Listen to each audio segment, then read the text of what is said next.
मेरा तो फरवरी 2021 से इस एसपीओ के संबंध में आप मीडियाओं के माध्यम से ही जुड़ा हुआ था और तब से ही हम इस समस्या को समाधान करने की दिशा में सही तरीके से आगे बढ़ रहे हैं। किंतु जहाँ तक सेवा सिंह बाली का सवाल है तो सेवा सिंह बाली तकरीबन 5-7 साल पहले से एसपीओ की लड़ाई के लिए पता चला है जो काम कर रहा है, लेकिन जो परिणाम अब का मैं देख रहा हूँ उसमें उस हालात में मैं सेवा सिंह बाली की इस लड़ाई को, एसपीओ की लड़ाई को एक अपनी राजनीतिक समझौता की तरह देखना चाहता हूँ, क्योंकि इन्होंने सबसे पहले प्रोफेसर भीम सिंह की पार्टी के साथ रहकर बहुत समय तक काम किया और आज एसपीओ की लड़ाई को आगे मुद्दा बनाकर और यूट्यूब में प्रचार पाकर अब इनका टारगेट था किसी बड़ी पार्टी को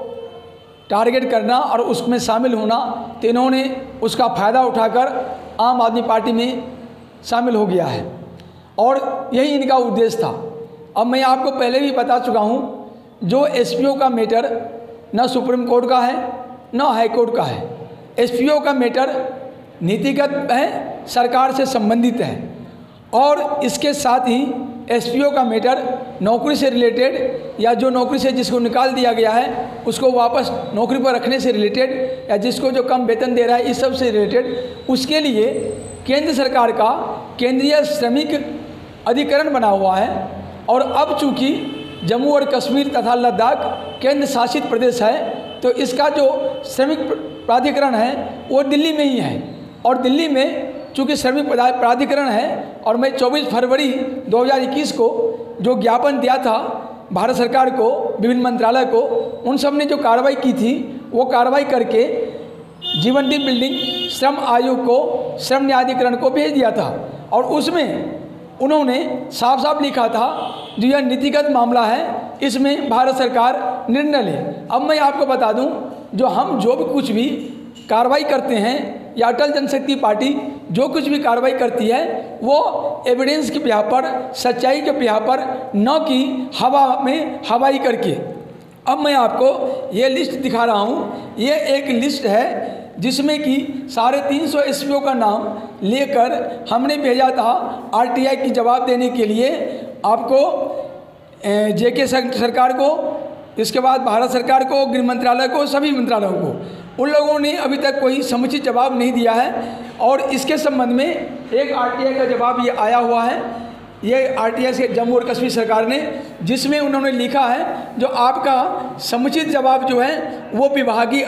कार्रवाई के अधीन है, वो जल्दी ही मिलेगा। तो ये प्रक्रिया चालू है। अब मैं आपसे ये बताना चाहूँगा, जो हम जो काम कर रहे हैं और हमारा जो काम करने की तरीका है वह तरीका संपूर्णतया कानून के दायरे में और सरकार के नीति के दायरे में है। सरकार को पावर है, वो एसपीओ की समस्या, जैसे एसपीओ की उन्होंने बहाली की, सैंक्शन किया, पद निरूपित किया, ऐसे ही सरकार एसपीओ की जो तनख्वाह की समस्या है, नौकरी की समस्या है, अस्थायीकरण की समस्या है, विभिन्न हकों की समस्या है, ये समान वेतन की समस्या है, इनको ही भी भारत सरकार ही